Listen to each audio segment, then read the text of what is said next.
Di antara bayang-bayang senja yang perlahan meredup di balik atap-atap genting tua, ada seberkas cahaya lemah yang hanya cukup untuk menyoroti kesepian yang paling dalam dari seorang pria yang telah ditempa oleh kerasnya kehidupan. Mayor Dito, pria yang seumur hidupnya menggunakan disiplin untuk menaklukkan badai di luar sana, kini justru tenggelam dalam keheningannya sendiri. Seragam dinas yang gagah itu ternyata adalah kepompong yang sesak, menyembunyikan tubuh yang penuh dengan luka batin, di mana setiap detak jantungnya menggema seperti suara retakan dari sebuah kepercayaan yang telah usang. 5 tahun lalu, ia memilih kehormatan demi ketenangan orang yang ia cintai, memilih kegelapan sunyi untuk menghadapi sebuah rahasia mengerikan yang ia kira adalah takdir. Namun, hidup ini memang sebuah drama yang penuh ironi. Sang mayor, yang angkuh, yang mendedikasikan masa mudanya untuk menjaga kedamaian ribuan rumah, justru membiarkan rumahnya sendiri hancur dalam dinginnya perpisahan. Dan hari ini, ia harus dengan pedih menyadari bahwa putra yang membawa darah dagingnya kini menatapnya dengan pandangan orang asing, dingin dan penuh ketakutan. Sahabat sekalian, ada luka yang hanya bisa ditemukan jalan keluarnya saat kita menyentuh dasarnya. Dan ada kebenaran yang baru akan terlihat warna darah dan air matanya saat tersingkap di bawah guyuran hujan. Jika Anda pernah menyesali kata-kata yang tak sempat terucap, duduklah di sini bersama kami, menyusuri hingga akhir balada cinta yang penuh liku ini. Jangan lupa tekan tombol subscribe agar tidak ketinggalan setiap detak kisah yang mendebarkan, dan tinggalkan komentar untuk berbagi rahasia terbesar dalam hidup Anda. Simpati. Anda adalah lilin yang akan menghangatkan jiwa-jiwa yang tersesat di tengah malam. Kisah ini dimulai dari sebuah malam piket yang dilanda badai. Ketika kemegahan, seragam seorang mayor runtuh oleh penampilan kuyu mantan istrinya, yang menggendong sesosok tubuh mungil yang meredup seperti lilin di embus angin. Hujan deras menghantam jendela-jendela kaca di kantor polisi sektor, suaranya berat dan monoton. Jarum jam di dinding bergerak melewati angka 12 dengan lamban. Di dalam ruang piket yang berbau kertas tua, aspal basah, dan sisa asap rokok, Mayor Dito duduk membeku. Lampu neon di langit-langit sesekali berkedip, memancarkan cahaya pucat ke wajahnya yang tegas, di mana kerutan di sudut, matanya semakin dalam setelah malam-malam tanpa tidur ditemani berkas-berkas kasus.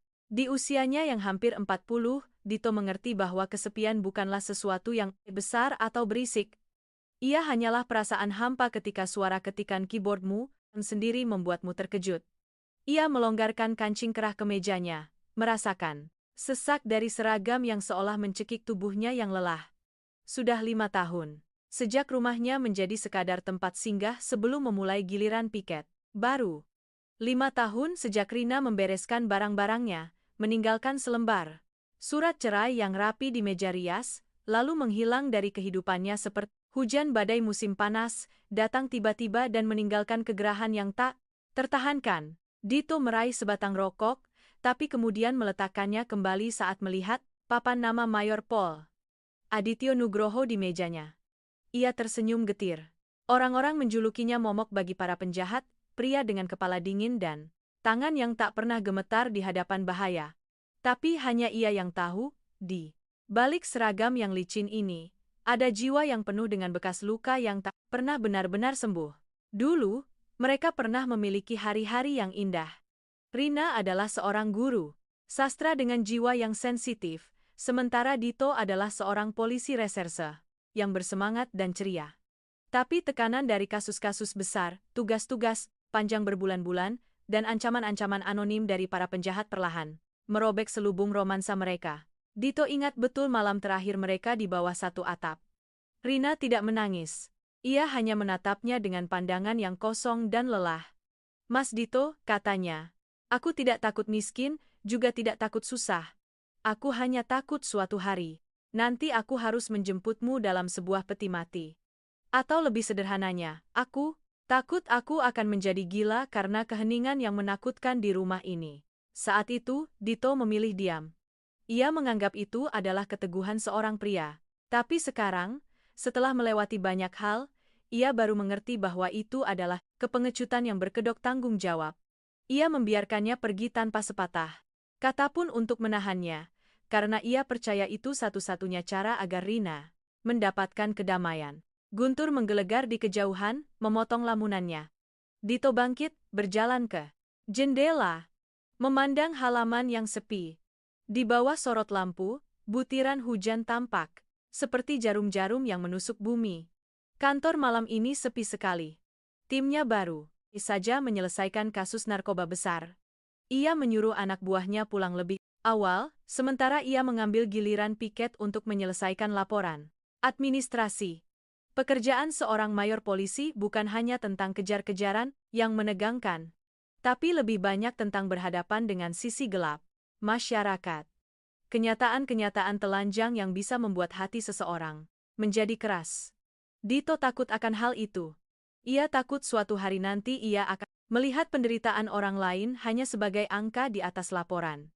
Ia membuka buku catatan lamanya, di mana terselip sebuah foto yang sudah menguning. Di foto itu, Rina tersenyum cerah di sampingnya saat ia menerima kenaikan pangkat menjadi kapten. Itu terakhir kalinya ia melihat Rina tersenyum. Selega itu. Setelahnya, senyum Rina perlahan meredup, seperti bunga yang kekurangan sinar matahari. 5 tahun ini, ia tidak mencari Rina.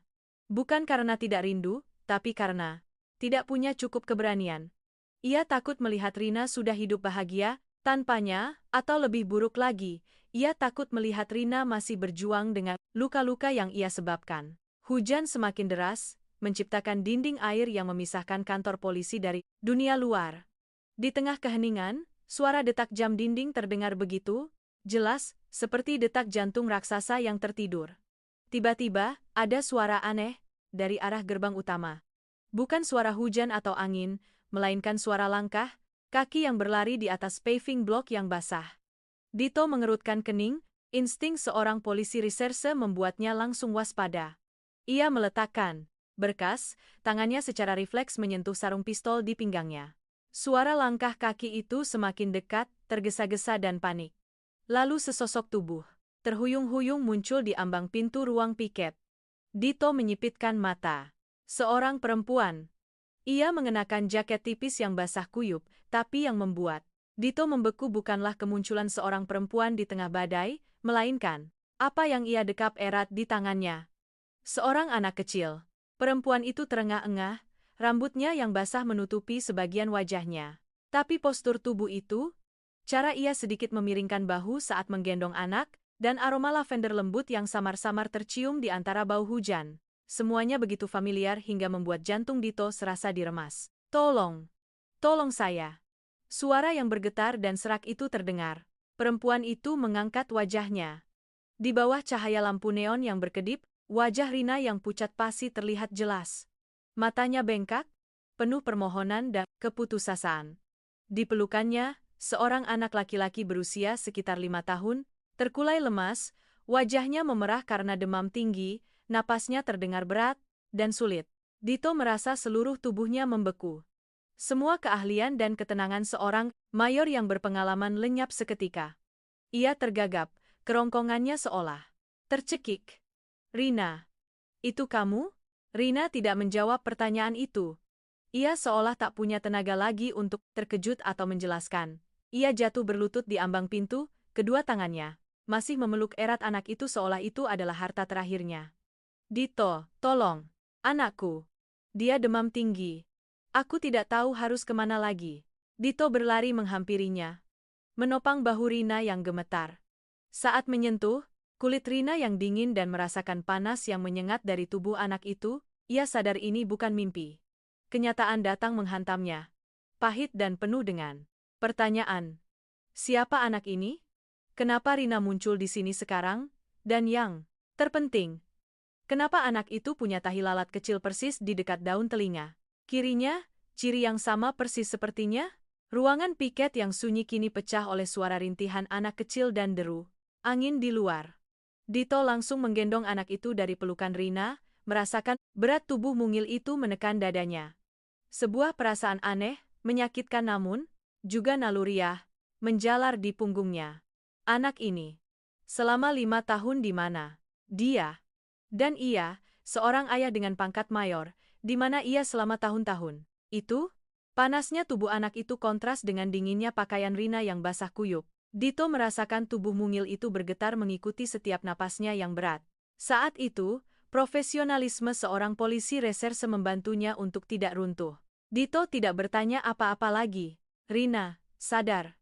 Ikut aku, bentak Dito pelan, suaranya tegas seperti perintah. Ia menyambar jaket dinasnya, melemparkannya ke bahu Rina, lalu dengan satu tangan menggendong anak itu, dan tangan lainnya memapah Rina menuju tempat parkir. Mobil patroli jenis double cabin itu terparkir diam di bawah hujan. Lampu depannya membelah kegelapan saat Dito menginjak gas melesat keluar dari gerbang. Di dalam mobil, bau jok kulit bercampur dengan bau hujan dan napas panas anak itu menciptakan suasana yang pekat. Rina duduk di kursi belakang, memegangi kepala anaknya, tangannya tak henti gemetar. Siapa nama anak itu? Tanya Dito. Matanya terpaku pada jalanan yang basah, tangannya mencengkeram setir hingga buku-buku jarinya memutih. Namanya Banyu, Aditya Banyu. Nama itu seperti sabetan pisau di hati Dito. Aditya. Sama seperti namanya. Rina telah memilih nama yang menjadi pengingat akan seorang ayah yang absen. Banyu, air, mungkin sebuah harapan akan ketenangan yang selama 5 tahun ini tak pernah mereka rasakan. Dia demam sejak kapan? Sejak sore tadi. Sudah kuberikan obat, tapi malamnya dia kejang. Aku panik. Kontrakan kebanjiran.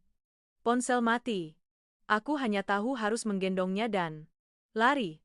Rina berkata dengan napas terputus-putus. Aku tidak bermaksud mencarimu. Tapi dalam igauannya dia terus memanggil ayah. Aku sudah tidak punya pilihan lain. Hidung Dito terasa perih. Seorang mayor yang tak gentar menghadapi todongan, senjata kini merasa takut mendengar pengakuan seorang perempuan. Ia menambah kecepatan. Rumah sakit Bayangkara hanya berjarak 10 menit, tapi baginya 10 menit itu terasa sepanjang 1 dekade yang hilang. Mobil berhenti mendadak di depan UGD. Dito membuka pintu, langsung menggendong Banyu dan berlari ke dalam. Gawat darurat. Anak kecil demam tinggi, kejang. Teriakannya memecah keheningan koridor. Para dokter jaga segera mengambil alih anak itu. Saat pintu ruang tindakan tertutup, meninggalkan seberkas cahaya dingin, barulah Dito benar-benar berhenti. Ia menatap tangannya yang masih menyisakan hawa panas dari tubuh anaknya. Ia berbalik menatap Rina. Ia berdiri di sana, bersandar di dinding. Jaket dinas Dito yang kebesaran membuatnya tampak semakin kecil dan tersesat. Dito mendekat, ingin memeluknya, ingin mengucapkan kata maaf untuk semua tahun-tahun yang hilang, tapi kakinya terasa berat. Jarak di antara mereka kini bukan hanya beberapa meter, tapi 1825 hari kebisuan. Duduklah. Dokter di sini hebat, anak kita akan baik-baik saja, kata Dito. Mencoba menemukan kembali kehangatan dalam suaranya. Rina menatapnya, matanya tak lagi menunjukkan celaan, hanya ada kelelahan yang mendalam. Kamu masih sama, Dito. Selalu tentang pekerjaan, tentang tanggung jawab. Bahkan saat menolong anakmu sendiri, kamu memerintah seperti seorang komandan. Dito menunduk, senyum pahit tersungging di bibirnya. Kebiasaan kerja. Maaf, kamu tidak bersalah padaku. Rina menggeleng pelan, rambutnya yang basah menempel di pipinya yang pucat. Kamu hanya bersalah pada anak itu. 5 tahun. Ini dia selalu bertanya tentang seorang pria berseragam di foto lama. Aku bilang padanya, ayahnya sedang sibuk menyelamatkan dunia. Anak-anak, mereka percaya begitu saja. Dia selalu bangga pada ayah yang belum pernah ia temui. Setiap kata Rina seperti batu yang dilemparkan ke danau beku di hati Dito, membuatnya pecah berkeping-keping. Ia teringat hari-hari liburnya yang langka, yang ia gunakan untuk tidur membalas dendam jam piket, bukannya mengajak istrinya jalan-jalan. Ia mengira sedang mengabdi pada negara, tapi ia lupa bahwa negara terdekat yang paling butuh perlindungannya adalah perempuan yang berdiri di hadapannya ini. Hujan di luar masih turun. Dito membimbing Rina ke kursi tunggu, mengambilkan dari segelas air hangat. Saat menyerahkannya, tanpa sengaja ia menyentuh jari-jari Rina. Dingin seperti es. Sudah makan? Tanyanya pelan. Rina menggeleng, matanya terpaku pada pintu UGD. Mau pergi kemana? Dito mengerutkan kening, suaranya tiba-tiba menjadi ketus, menyembunyikan ketakutan akan kehilangan mereka lagi. Kamu mau bawa anak kita? Kemana di tengah malam badai begini? Kembali ke kontrakanmu yang kebanjiran. Rina terdiam. Keheningan ini berbeda. Ini bukan penyerahan diri, tapi sebuah kepasrahan yang telah menjadi kebiasaan. Ia sudah terbiasa sendirian. Dito duduk di sampingnya. Rina, aku tidak tahu kenapa 5 tahun lalu kamu memilih pergi diam-diam seperti itu. Aku pernah marah, pernah menyalahkanmu. Tapi malam ini, saat melihat Banyu, aku sadar, yang egois adalah aku. Aku terlalu sibuk dengan penghargaan dan lencana di dadaku, sampai lupa bahwa di balik seragam ini, aku juga seorang suami, seorang ayah. Rina menoleh, tatapannya ragu. Dito, masalah 5 tahun lalu tidak sesederhana yang kamu pikirkan. Kamu ingat kasus naga hitam?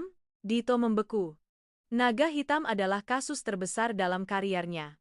Kasus yang membuatnya naik pangkat menjadi mayor, tapi juga menjadi mimpi buruk yang penuh pertumpahan darah. Kenapa kamu menyebutnya? Karena hari saat aku tahu aku hamil, adalah hari saat aku menerima sebuah amplop di depan pintu rumah. Di dalamnya ada fotoku di sekolah, foto ibumu di kampung, dan secari kertas bertuliskan, "Kalau mau anakmu punya ayah, suruh suamimu berhenti." Dito, aku bisa menahan penderitaan, tapi aku tidak bisa membiarkan anakku dalam bahaya saat ia bahkan belum sempat lahir. Jantung Dito serasa berhenti berdetak. Rahasia 5 tahun yang ia cari-cari. Jawabannya ternyata begitu kejam. Ia mengira Rina meninggalkannya karena ia miskin, karena ia jarang pulang. Ternyata Rina meninggalkannya untuk melindunginya, agar ia bisa fokus pada pekerjaannya, tanpa terbebani keselamatan keluarganya. Ia menelungkupkan wajahnya, air mata penyesalan seorang pria parubaya akhirnya jatuh. Ternyata selama ini, kejayaannya dibangun di atas pengorbanan sunyi, istrinya. Ia berutang pada Rina lebih dari sekadar penjelasan. Ia berutang padanya seumur hidup yang tenang.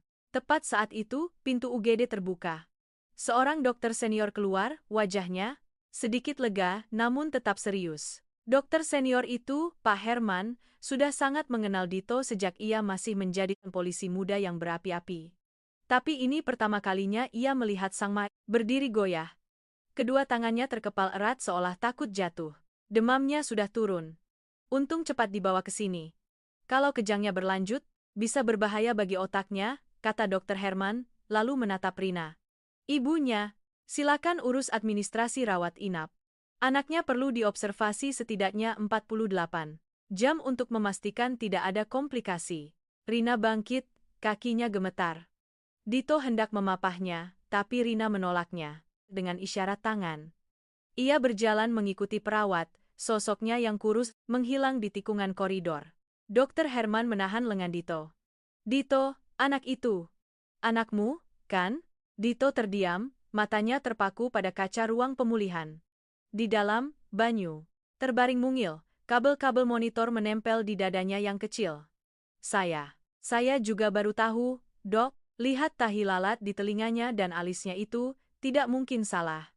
Dokter, Herman menepuk bahu Dito. Masuklah. Dia baru sadar. Sedang celingukan mencari ibunya. Dito masuk ke ruangan.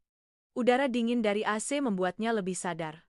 Suara monitor detak jantung yang teratur terdengar seperti ketukan waktu yang menghitung mundur tahun-tahun yang telah ia sia-siakan.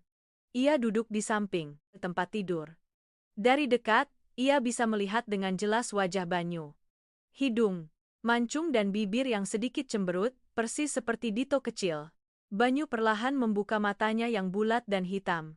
Ia tidak menangis, hanya menatap diam pria asing berseragam gelap di sampingnya. Jantung Dito berdebar kencang. Takut ditolak oleh darah dagingnya sendiri. Om siapa?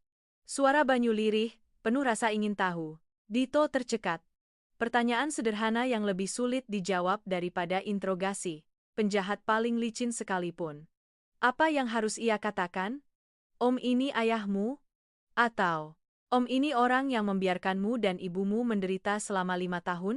Om ini teman kerja ibumu. Dito memaksakan senyum. Ibu sedang beli susu, sebentar lagi kembali.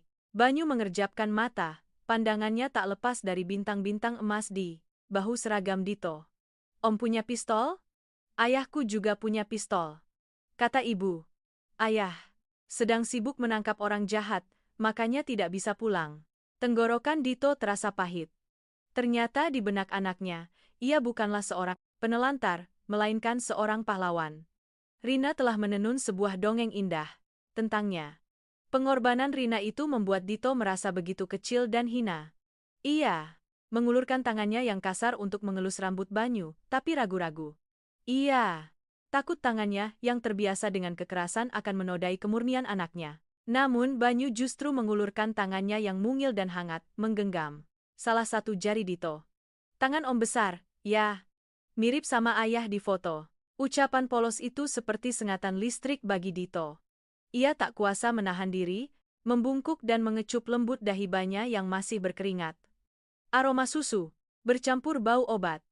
Itulah aroma ikatan darah, aroma tanggung jawab yang telah ia lupakan selama 5 tahun. Di luar pintu, Rina berdiri mematung. Ia sudah kembali, tapi tidak masuk.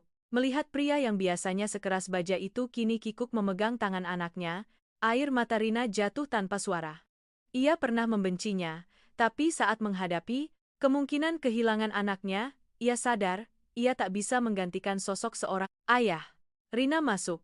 Dito terkejut, salah tingkah seperti anak kecil yang ketahuan berbuat salah. Dia sudah bangun, kata Dito menyembunyikan matanya yang memerah. Rina mendekat, mengelus kepala anaknya. Banyu, om ini yang menolong kita tadi malam. Bilang terima kasih, nak. Terima kasih, om, kata Banyu sopan, matanya masih memancarkan kekaguman pada seragam itu. Hati Dito terasa berat. Rina, kita perlu bicara. Rina menatap anaknya yang mulai mengantuk karena obat, lalu mengangguk. Mereka melangkah ke balkon di ujung koridor. Hujan telah reda. Angin malam yang dingin berhembus. Dito melepas jaketnya, hendak menyampirkannya ke bahu Rina, tapi Rina mundur. Jangan. Semua ini sudah terlalu terlambat. Aku tahu, Dito menarik kembali tangannya. Aku tidak punya hak untuk meminta maaf. Tapi, Rina, kenapa kamu tidak memberitahuku soal ancaman itu? Apa kamu pikir aku akan membiarkan kalian dalam bahaya sendirian? Rina tersenyum getir. Apa kamu akan mundur dari kasus itu? Tidak, Dito. Aku lebih mengenalmu daripada dirimu sendiri. Kalau aku bilang, kamu akan semakin nekat memburu mereka. Dan saat itu, kita akan benar-benar kehilangan satu sama lain selamanya. Aku pergi bukan karena tidak percaya padamu, tapi karena aku terlalu paham harga yang harus dibayar untuk menjadi istrimu. Dito terpaku. Rina benar. 5 tahun lalu, egonya akan membuatnya memilih untuk berkonfrontasi langsung. Lalu selama 5 tahun ini, bagaimana kamu hidup? Tanya Dito tercekat. Sendirian membesarkan anak, dikejar-kejar oleh mereka. Aku benar-benar brengsek, Rina. Aku baik-baik saja. Rina menatap lampu-lampu kota yang mulai redup. Banyu adalah segalanya bagiku. Melihatnya tumbuh besar, melihat betapa miripnya dia. Denganmu hatiku terasa sakit sekaligus hangat. Aku menamainya Aditya Banyu, karena aku hanya berharap hidupnya akan tenang, tidak perlu hidup dalam ketakutan. Dito melangkah lebih dekat. Kali ini ia tidak membiarkan Rina mundur. Ia menatap lurus ke matanya. Aku tidak tahu berapa banyak kesempatan yang tersisa. Tapi, Rina, mulai detik ini, aku tidak akan membiarkan kalian lari lagi. Rahasia 5 tahun lalu telah terbongkar. Dan aku yang akan menyelesaikannya sebagai seorang laki-laki. Rina hendak mengatakan sesuatu, tapi suara batuk Banyu dari dalam kamar memotong pembicaraan mereka. Keduanya bergegas kembali. Di bawah cahaya lampu tidur yang redup, Dito melihat tangan mungil anaknya meraba-raba mencari pegangan. Saat itu, Dito sadar. Kasus terbesar dalam hidupnya bukanlah menangkap geng kriminal, melainkan menemukan jalan pulang untuk menjadi seorang ayah sejati bagi anak yang diberi nama penantian ini. Tapi ia juga tahu, hantu-hantu dari masa lalu tidak akan membiarkan mereka tenang begitu saja. Suara mesin nebulizer berdesis pelan di kamar perawatan yang sunyi. Banyu tertidur setelah batuk panjang. Dito bersandar di bingkai jendela, matanya tak lepas dari ibu dan anak itu. Rina duduk tertunduk di samping tempat tidur, bahunya yang kurus bergetar menahan lelah. Seragam Dito sudah setengah kering, tapi rasa dingin masih merasuk ke tulangnya saat ia merangkai kembali pengakuan. Rina. Kasus naga hitam. Nama itu dulu menjadi kebanggaannya. Tapi malam ini, nama itu menjelma menjadi monster yang telah menelan 5 tahun kebahagiaan keluarganya. Minumlah sedikit, Dito meletakkan sebotol air di meja. Rina mengangkat kepala. Ia tidak mengambil air itu. Kau tahu, Dito, hari saat aku menerima foto ibumu sedang di pasar, aku muntah sejadi-jadinya. Bukan karena mual kehamilan, tapi karena takut. Aku sadar, aku hidup di samping seorang pahlawan. Tapi harga dari kepahlawanan adalah nyawa orang-orang yang tidak bisa memegang senjata. Dito duduk di hadapannya. Ia merasa begitu tak berdaya. Semua ilmu psikologi kriminal yang ia pelajari terasa sia-sia di hadapan perempuan yang ia cintai. Kenapa kamu tidak percaya padaku? Tanya Dito, suaranya pecah. Kalau kamu bilang, aku akan minta pindah tugas. Aku akan membawa keluarga kita pergi jauh. Rina tertawa getir. Apa kamu akan pergi? Saat itu kamu adalah ujung tombak. Kasus, atasan menaruh harapan besar padamu. Kalau kamu mundur, kasusnya bisa berantakan. Orang-orang seperti bos naga hitam akan bebas berkeliaran. Aku tahu, sifatmu kamu akan menyesal seumur hidup, dan yang terpenting aku tahu ancaman. Mereka bukan main-main. Satu-satunya cara agar kamu selamat dan mereka melepaskan keluarga kita adalah aku harus menghilang, agar kamu tidak punya titik lemah. Dito terpaku. Ia teringat, setelah Rina pergi, ia bekerja seperti orang gila. Ia mengambil misi-misi paling berbahaya karena merasa tak punya apa-apa lagi untuk dipertaruhkan.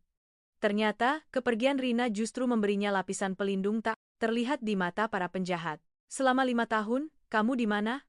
Tanya Dito tercekat. Aku pindah ke kota kecil di pesisir, menjadi guru honorer. Aku mengganti nama. Anak kita memutus semua kontak.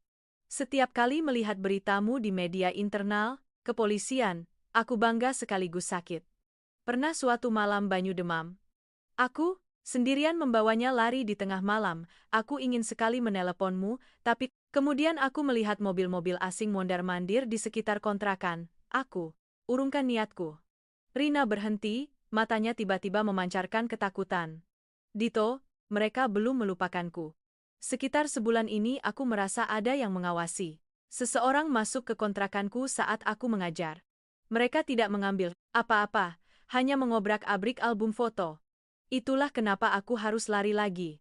Aku berencana mencari tempat persembunyian baru di kota ini, tapi Banyu tiba-tiba sakit di jalan. Dalam keputusasaan, aku melihat papan penunjuk arah ke polsek ini. Kupikir, kalaupun harus mati, aku ingin kamu melihat wajah anakmu. Sekali saja, darah Dito mendidih. Bos naga hitam memang sudah dieksekusi, tapi kaki tangannya, orang-orang di balik sistem pencucian uang mereka, mungkin masih berkeliaran. Mereka mencari sesuatu yang mereka curigai ada pada Rina, sesuatu yang mungkin bos mereka berikan pada sang guru sastra karena berpikir polisi tak akan pernah mencurigai istri seorang perwira. Apa kamu menyimpan sesuatu milik mereka? Tanya Dito langsung, tatapannya kembali tajam. Rina menggeleng. Aku tidak tahu. Sebelum kabur, aku hanya sempat mengambil beberapa potong pakaian dan kamus tua pemberianmu. Tapi, ada satu hal yang belum pernah kuceritakan. Di dalam punggung kamus itu, ada sebuah mikrochip yang sangat tipis. Aku tidak sengaja menemukannya saat Banyu merobek buku itu. Dito menarik napas dalam-dalam. Ternyata harga dari kebisuan bukan hanya 5 tahun perpisahan, tapi juga sebuah bom waktu yang masih berada di tangan ibu dan anaknya. Ia mendekat, meletakkan tangannya di bahu Rina yang gemetar. Kali ini, Rina tidak menghindar. Rina, dengarkan aku, kata Dito, suaranya berat seperti sumpah. 5 tahun, lalu aku membiarkanmu pergi karena kebodohanku. Tapi sekarang, entah sebagai mayor atau sebagai pria biasa, aku tidak akan pernah melepaskan tanganmu lagi. Kantor polisi ini, rumah sakit ini, atau dimanapun ada aku, tempat itu akan menjadi zona terlarang bagi mereka. Dito, kau tidak mengerti, mereka sangat menakutkan. Aku lebih menakutkan dari mereka, Dago menegaskan. Karena sekarang, aku punya sesuatu untuk dilindungi. Ia mengeluarkan ponsel, menekan nomor internal. Budi, tambah 2 personel. Berpakaian preman di lobi C rumah sakit. Siapapun yang mencurigakan di sekitar area anak, amankan dan bawa ke ruang piket. Ini perintah. Setelah menutup telepon, Dito menatap Banyu. Anak itu bergerak dalam tidurnya, bergumam, "Ayah. Pistol ayah." Lalu kembali terlelap. Hati Dito perih. Anak, 5 tahun seharusnya bermain robot, bukan terobsesi dengan pistol dan ketidakhadiran seorang ayah. Dito duduk di lantai, di samping tempat tidur anaknya, di bawah kaki Rina. Ia memilih posisi seorang penjaga, bukan komandan. Ia meraih tangan dingin Rina, dan menggenggamnya. "Malam ini, tidurlah. Biar aku yang berjaga." Rina menatap pria yang duduk di lantai, seragamnya kusut tapi punggungnya tetap tegak seperti benteng.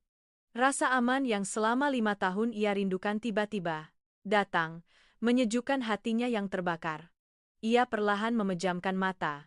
Di koridor, langkah-langkah tegap para personel berpakaian preman mulai terdengar. Dito tidak tidur. Otaknya bekerja cepat, memutar ulang setiap detail. Kasus 5 tahun lalu. Ia tahu. Kemunculan Rina di kantornya malam ini bukan kebetulan.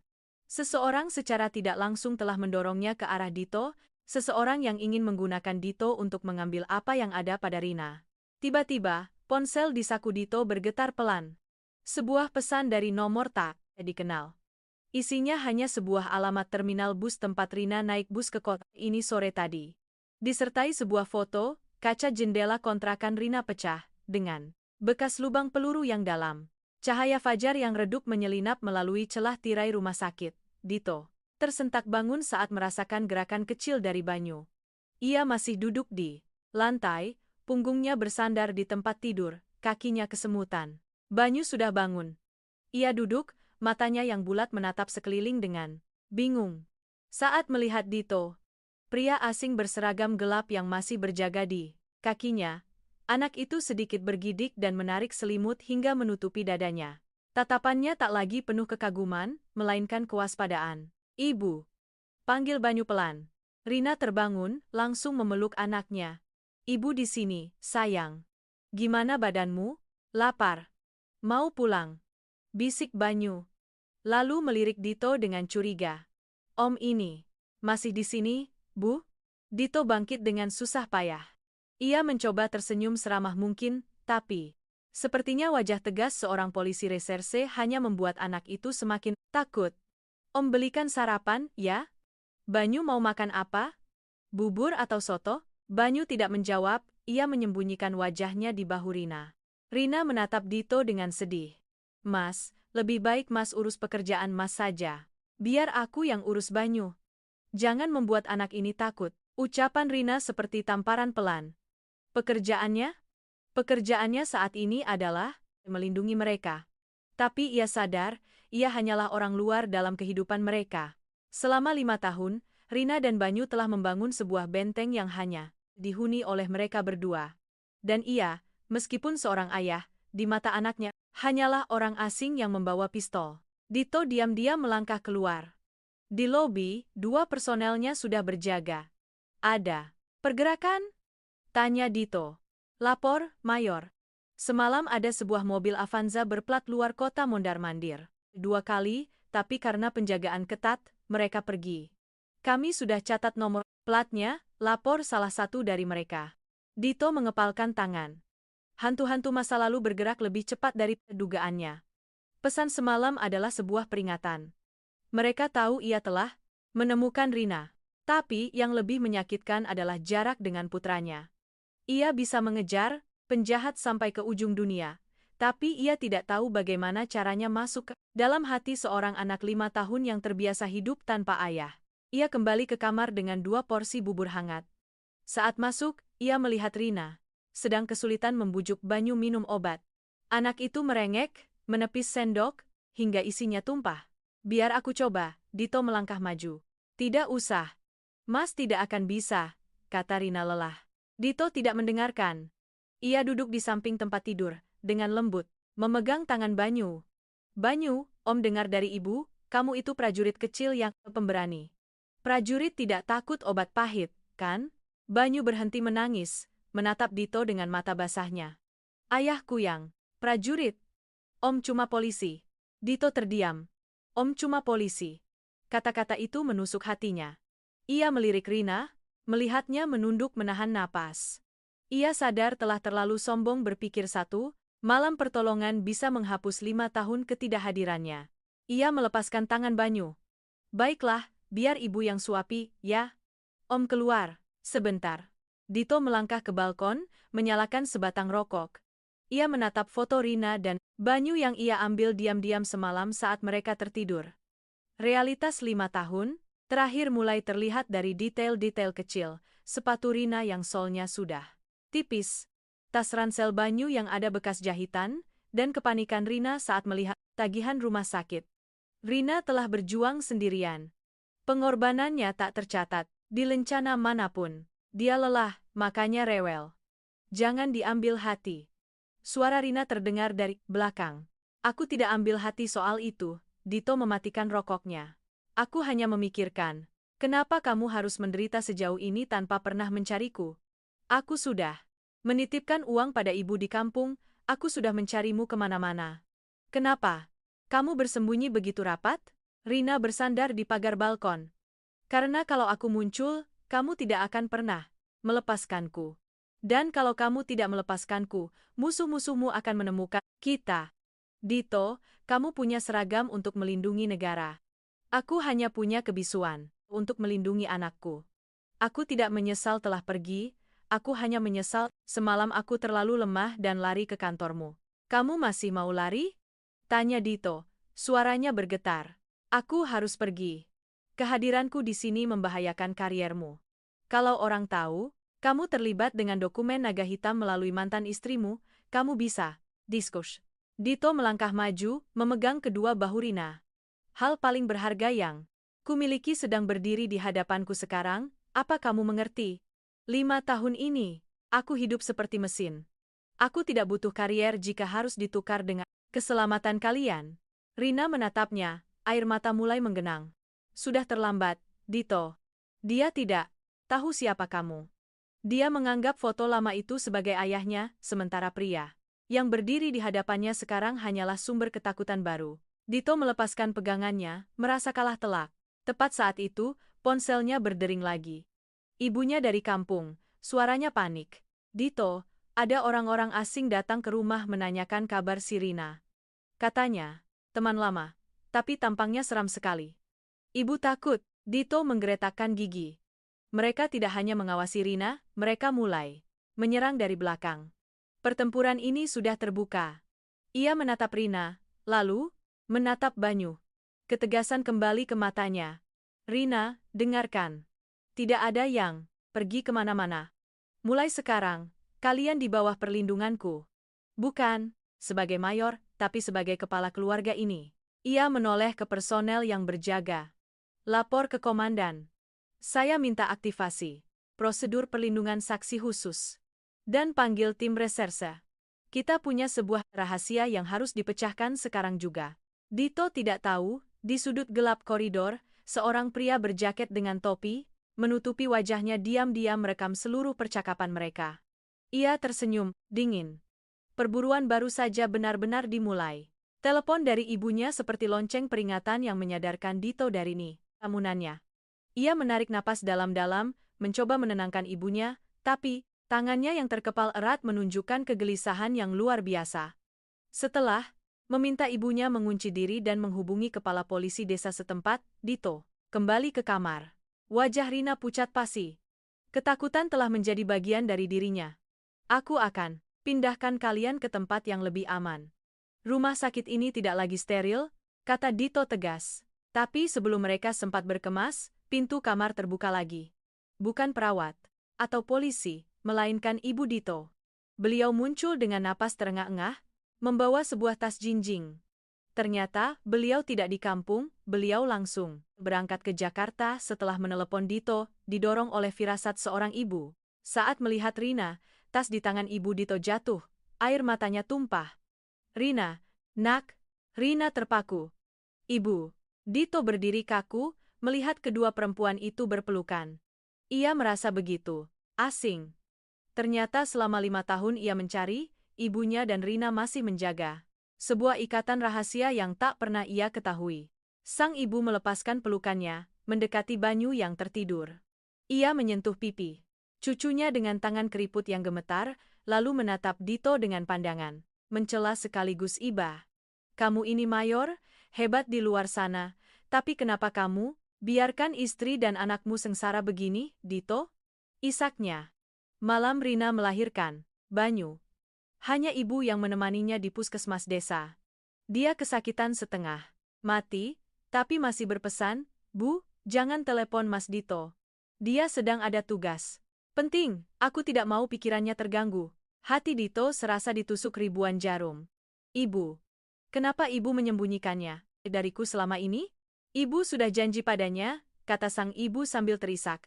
Dia bilang kalau ibu memberitahumu, dia akan membawa Banyu pergi ke tempat yang bahkan ibu pun tidak bisa menemukannya. Dia takut para penjahat itu menyakitimu. Kebenaran yang terungkap membuat Dito merasa seperti orang buta. Ia mengira dirinya lah yang paling menderita, ternyata ia adalah orang yang paling dilindungi oleh dua perempuan terlemah dalam hidupnya. Dito, Rina angkat bicara, suaranya lebih tenang. Ibumu datang karena khawatir padamu. Orang-orang yang datang ke kampung bukan mencariku. Mereka mencarimu. Mereka mau menggunakan ibumu untuk memaksamu menyerahkan apa yang mereka pikir. Aku simpan. Aku salah telah berpikir dengan menjauhimu, mereka akan membiarkanmu tenang. Saat itu, Banyu terbangun. Ia menatap neneknya, lalu menatap Dito. Ketakutannya sudah berkurang, digantikan oleh rasa ingin tahu. Sang nenek langsung memeluknya. Ini nenek, sayang. Banyu anak pintar. Ada nenek di sini, tidak ada yang akan menyakiti cucu nenek. Banyu menatap neneknya, lalu menatap Dito, dan bertanya pelan, Nek, Om ini, apa dia ayahku? Kenapa Om menangis? Dito cepat-cepat memalingkan wajah. Ia tidak mau anaknya melihatnya lemah. Tapi, pertanyaan polos itu meruntuhkan semua benteng pertahanannya. Ia mendekat, berlutut di samping tempat tidur agar matanya sejajar dengan mata Banyu. Banyu. Ayah. Minta maaf. Kata ayah keluar dari mulut Dito dengan kaku dan berat. Banyu menatapnya. Lekat-lekat. Ia tidak langsung memeluknya seperti di film-film. Ia hanya diam, tangannya mencengkram erat baju neneknya. Jarak 5 tahun tak bisa dihapus, dengan satu kata. Tepat saat itu, pintu terbuka. Kapten Bayu, sahabat Dito yang juga terlibat dalam kasus naga hitam, masuk dengan wajah serius. Dito, ada masalah besar. Anak buah naga hitam yang kita kira tewas saat mencoba kabur ke luar negeri, ternyata masih hidup. Dialah dalang di balik semua ini. Dan, Dito, Bayu, merendahkan suaranya. Ada informan di internal kita. Itulah kenapa mereka tahu persis keberadaan Rina dan kedatangannya ke polsekmu semalam. Dito merasakan hawa dingin menjalar di punggungnya. Jika ada mata-mata, berarti rumah sakit ini pun tidak aman. Apa rencanamu? Tanya Bayu. Pimpinan menunggu laporanmu soal microchip itu. Kalau isinya benar daftar pejabat yang melindungi naga hitam, ini bukan lagi urusan keluargamu. Ini bom politik. Dito menatap ke dalam kamar. Ibunya sedang menenangkan cucunya. Rina sedang mengupas jeruk. Pemandangan yang begitu damai, namun rapuh. Ia sadar, untuk melindungi kedamaian itu, ia harus masuk ke dalam perang yang lebih kejam dari 5 tahun lalu. Bayu, bantu aku, kata Dito, matanya menyala. Bawa ibuku dan Rina serta Banyu keluar dari sini sekarang juga. Pakai mobil pribadimu, bawa mereka ke rumah tua almarhum ayahmu di pinggir kota. Tempat itu aman dan belum ada yang tahu. Lalu kamu? Aku akan tinggal di sini sebagai umpan. Kalau mereka mau microchip itu, aku akan buat mereka percaya aku memegangnya. Aku harus menarik perhatian mereka ke arahku agar keluargaku punya waktu untuk bernapas. Kamu gila? Sendirian melawan mereka? Dito menepuk bahu sahabatnya, tersenyum getir. 5 tahun ini aku hidup seperti mayat. Sekarang aku baru mulai hidup lagi. Aku tidak akan mati semudah itu. Ia kembali ke kamar. Ia tidak menceritakan bahaya yang sebenarnya, hanya berkata, mereka harus pindah, agar Banyu mendapat perawatan lebih baik. Rina cukup pintar untuk tahu ada yang tidak beres, tapi ia tidak bertanya. Ia memilih untuk percaya pada Dito sekali lagi. Saat Rina menggendong Banyu melewati pintu, anak itu tiba-tiba menoleh ke belakang. Menatap Dito yang masih berdiri sendirian di kamar yang kosong. Om, ayah. Ayah ikut, kan? Dito tertegun. Panggilan ayah kali ini terdengar lebih alami. Ia mengangguk, memaksakan senyum hangat. Ayah selesaikan urusan di sini dulu, nanti langsung menyusul. Banyu jadi anak baik ya, dengarkan nenek dan ibu. Mobil Bayu perlahan meninggalkan area rumah sakit. Dito berdiri di balkon, menatapnya hingga hilang. Ia mengeluarkan sesuatu dari sakunya. Bukan microchip, melainkan sebuah kartu memori kosong. Ia tahu.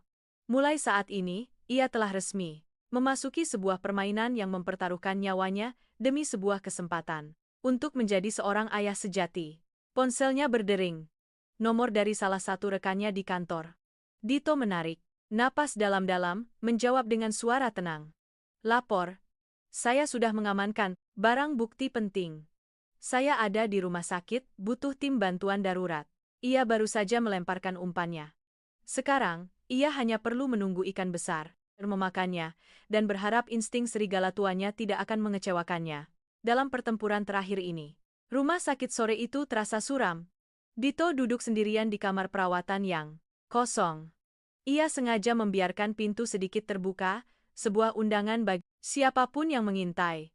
Di tangannya ada kartu memori palsu, tapi di kepalanya ada sebuah papan catur yang rumit. Laporannya ke kantor tadi seperti umpan yang dilempar ke kolam keruh. Jika benar ada mata-mata, orang itu tidak akan tinggal diam. Sekitar pukul 6 sore, terdengar langkah kaki yang teratur di koridor.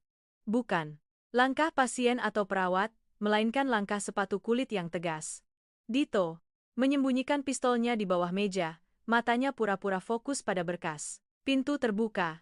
Yang masuk adalah Komisaris Besar Wira, Wakil Kepala Polisi, Sektor, orang yang telah membimbing Dito sejak awal kariernya. Masih di sini, Dito?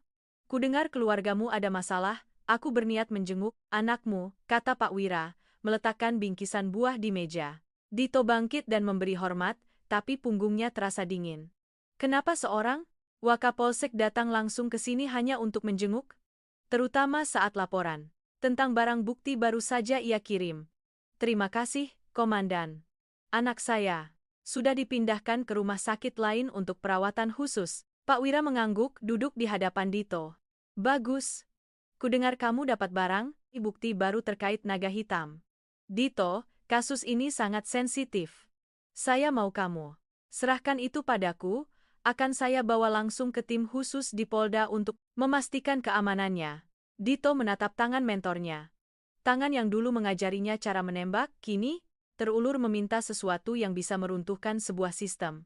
Keraguan yang kejam mulai tumbuh di hati Dito. Mohon maaf, Komandan. Prosedur tetap prosedur. Saya sudah melapor dan sedang menunggu tim datang untuk menyegelnya, kata Dito datar. Hening sejenak.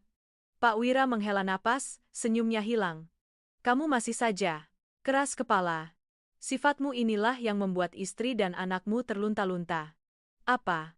Kamu pernah bertanya, kenapa selama 5 tahun mereka tidak menyentuh Rina, tapi begitu dia muncul di kantormu, ada bekas tembakan di jendela kontrakannya? Dito membeku. Bagaimana Pak Wira tahu soal bekas tembakan itu? Detail itu tidak ia laporkan. Rasa dingin di punggungnya kini berubah menjadi amarah yang membara. Ia mengerti sekarang. Musuh terbesarnya selalu ada di tempat yang paling tidak ia duga. Karena mereka ingin saya muncul. Dito menggeretakkan gigi, tangannya sudah menyentuh gagang pistol. Dan karena ada seseorang yang ingin meminjam tanganku untuk mengambil kembali apa yang telah hilang 5 tahun lalu. Benarkan Pak Wira? Pak Wira tidak membantah. Ia berdiri dan berjalan ke jendela. Anak bos naga hitam itu tidak punya kesabaran seperti ayahnya. Dia sudah menyewa pasukan, bayaran. Kalau kamu tidak menyerahkan benda itu, bukan hanya kamu, tapi ibumu dan keluargamu di pinggir kota juga tidak akan selamat, Kata pinggir kota yang keluar dari mulut Pak Wira seperti peluru yang menembus jantung Dito. Ia salah. Ia mengira keberangkatan Bayu adalah rahasia. Dito menarik pistolnya, menodongkannya ke punggung mentornya. Anda mengkhianati. Kesatuan ini hanya demi uang? Pak Wira berbalik, menatap todongan pistol tanpa rasa takut. Uang? Bukan. Dito, ini tentang bertahan hidup. Saya sedang menyelamatkanmu. Serahkan benda itu, saya jamin keluargamu bisa hidup tenang di luar negeri. Saya polisi, bukan barang dagangan. Bentak Dito. Tepat saat itu, ponsel di meja Dito berdering. Panggilan video dari nomor Bayu. Dito ragu sejenak, lalu mengangkatnya. Di layar, Bayu terikat di kursi, wajahnya berdarah. Di belakangnya, di dalam rumah tua itu, Rina memeluk erat Banyu. Seorang pria dengan bekas luka di wajahnya menempelkan pisau ke leher Banyu. Ayah! Tolong! Jeritan Banyu menembus speaker, menyayat hati Dito. Ia merasa, di dunia berputar. Naluri melindungi keluarga berbenturan dengan sumpahnya sebagai polisi. Serahkan kartu memorinya, dan anak itu akan selamat, kata Pak Wira dingin. Dito menatap layar, melihat Rina menggelengkan kepala, memberinya isyarat untuk tidak menyerah. Ia tahu betapa pentingnya benda itu. Tapi Banyu, putranya yang baru saja memanggilnya ayah.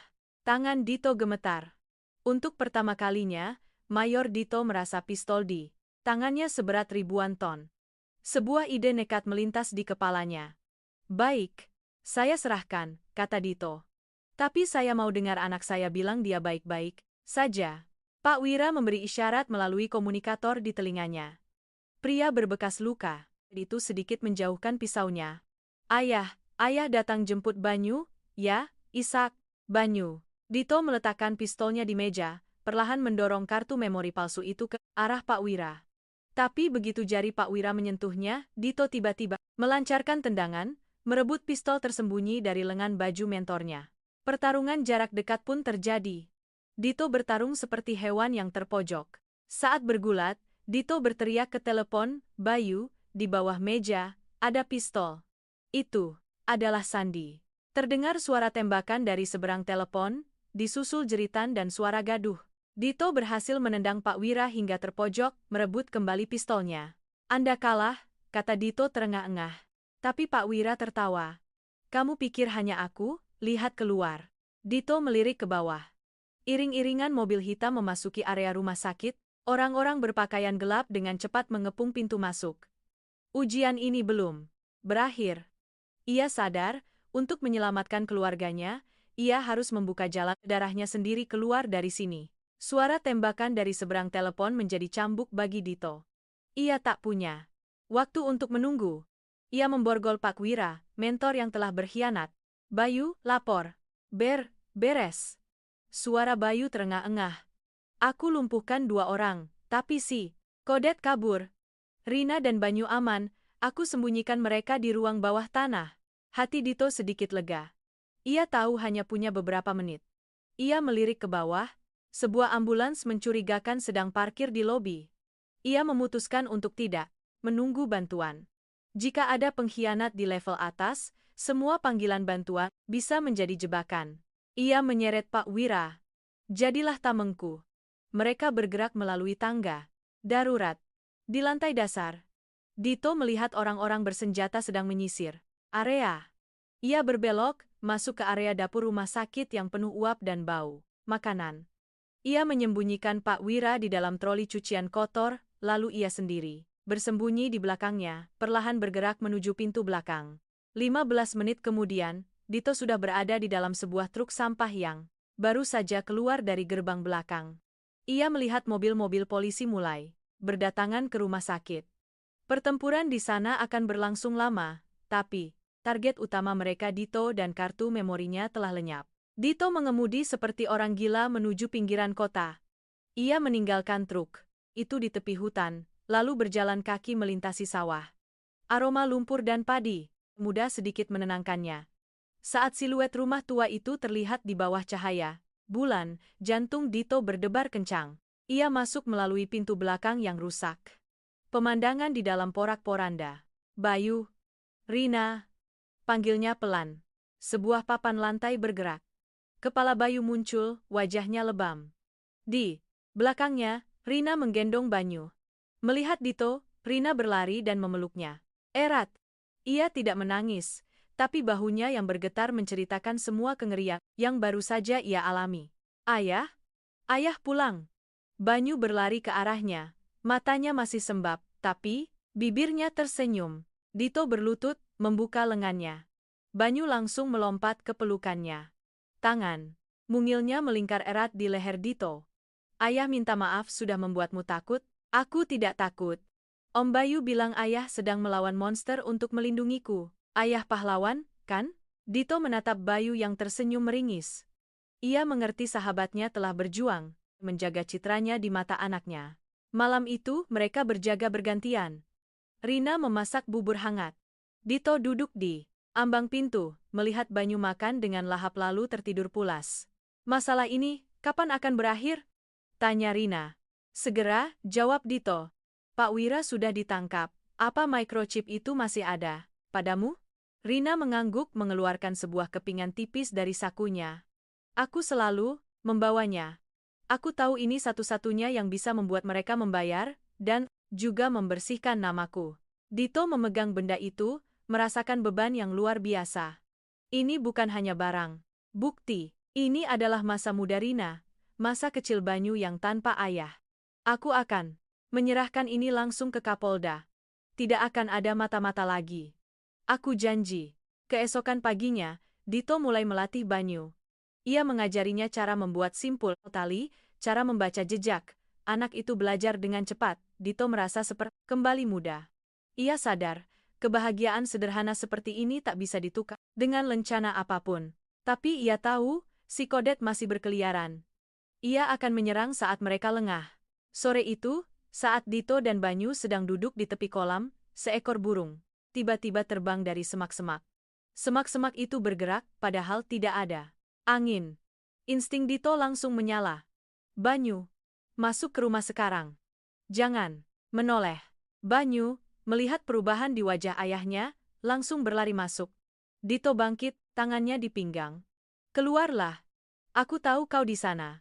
Dari balik semak, si Kodet muncul, menodongkan senapan serbu. Mayor Dito, kau hebat. Tapi kau lupa, seorang prajurit yang punya keluarga adalah prajurit yang punya kelemahan. Dito menatap lurus ke todongan senjata itu tanpa rasa takut. Ia tahu Bayu sudah siaga di lantai atas dengan senapan laras panjang. Ia tidak lagi sendirian.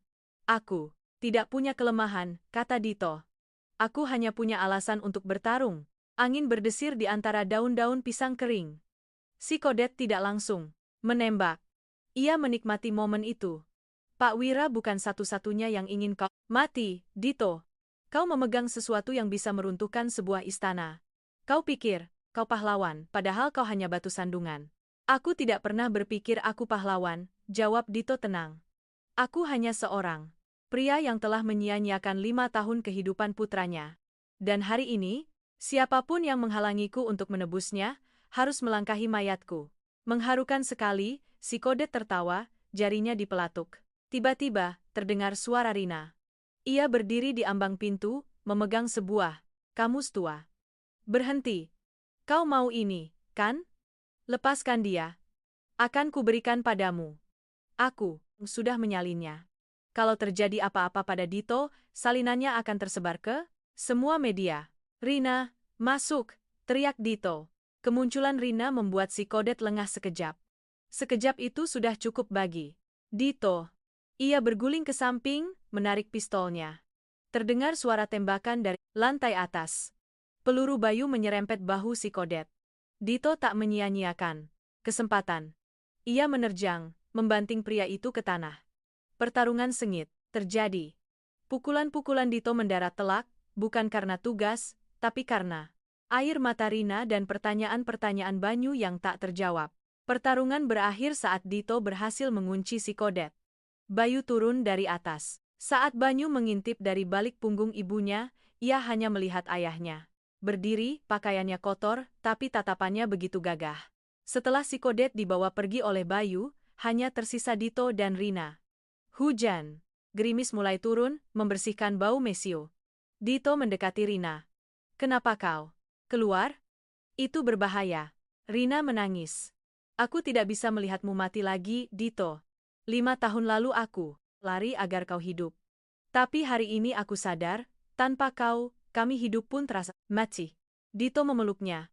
Aku sudah bicara dengan pimpinan di Polda. Setelah kasus ini selesai, seluruh jaringan akan dibongkar. Dan, aku sudah mengajukan pindah tugas. Pindah kemana? Dito tersenyum. Menjadi dosen di Akademi Kepolisian. Aku tidak mau lagi berhadapan dengan peluru. Aku hanya ingin pulang makan malam bersamamu dan Banyu.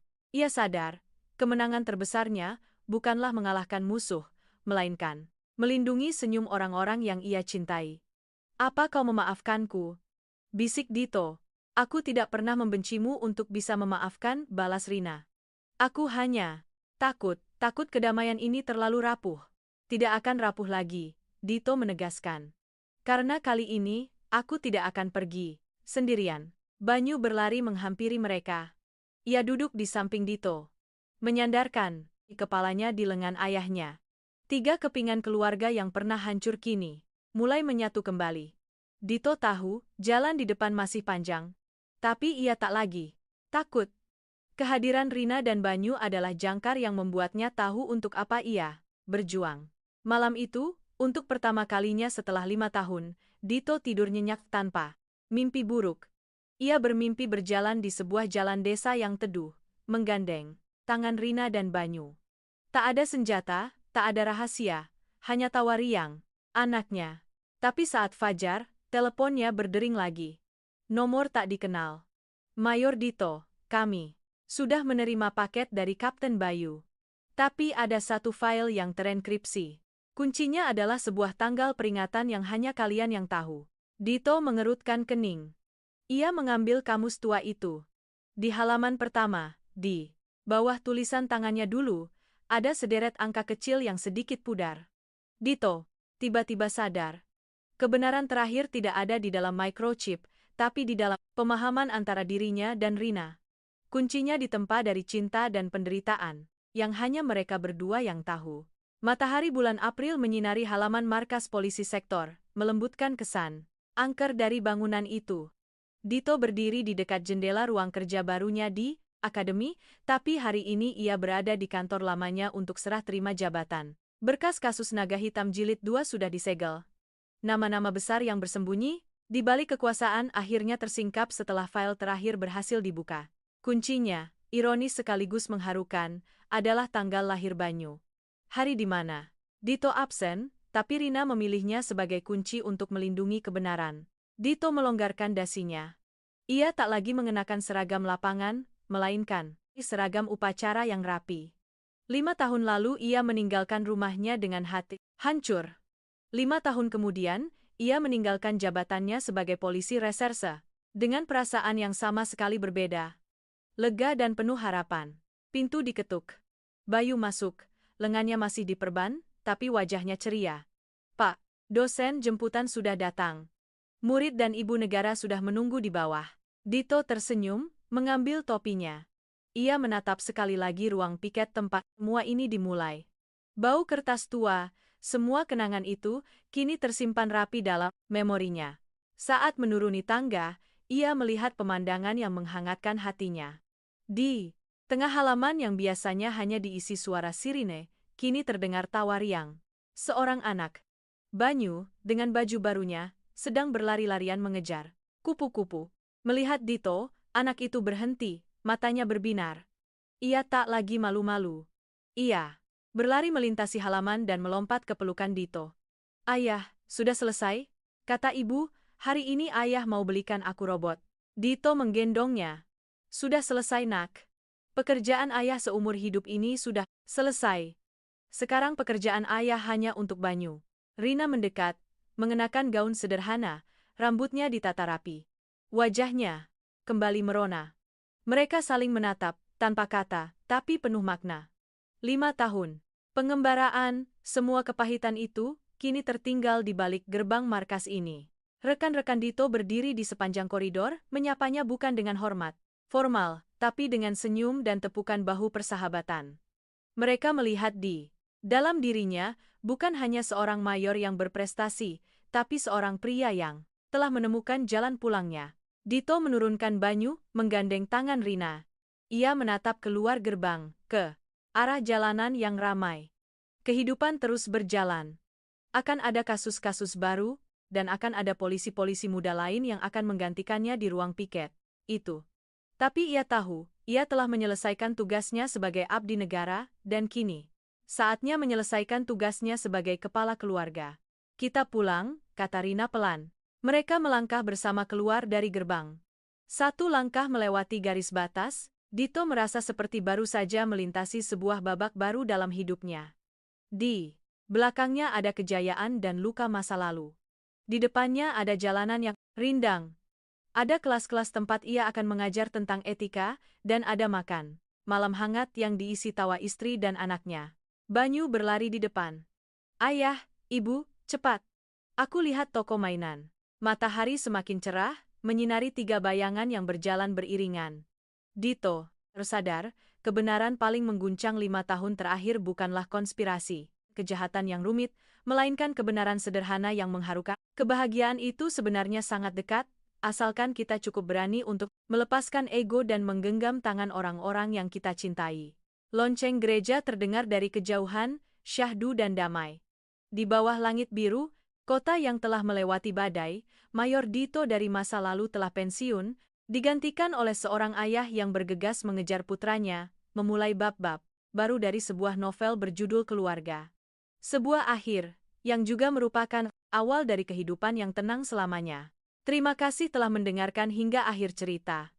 Jika Anda menyukainya, silakan tinggalkan komentar, bagikan perasaan Anda, dan subscribe channel ini untuk menemani kisah-kisah selanjutnya. Sampai jumpa di video berikutnya.